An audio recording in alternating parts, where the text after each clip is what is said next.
Exercice 5. En t'aidant de la figure, recopie et complète les phrases. Donc, il faut prendre votre cahier, recopier R, A, T et Y, B, Z sont. Alors il faut préciser si ce sont deux angles alternes internes ou correspondants ou autres. Donc pour vous aider, moi ce que je vous propose de faire, c'est pour chaque question prendre une couleur et colorier, donc dans ce cas-là en rouge, les angles RAT et YBZ. Alors je vous rappelle que les angles, ils sont repérés par 3 points en général. On part du premier point, ensuite le deuxième point, ça nous donne le sommet, et le troisième point, ça nous donne dans quelle direction est-ce qu'on part.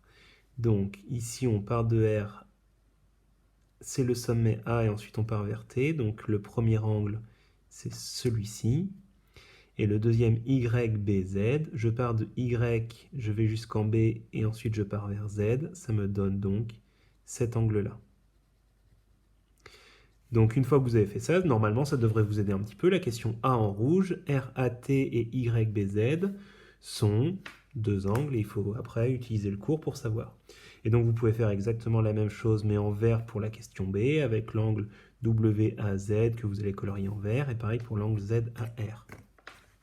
Un deuxième point qui peut vous poser problème, c'est que il y a pour une des trois questions, ça ne sera ni des angles correspondants, ni des angles opposés par le sommet, ni des angles alternes internes. Ce seront deux angles qui seront placés juste côte à côte.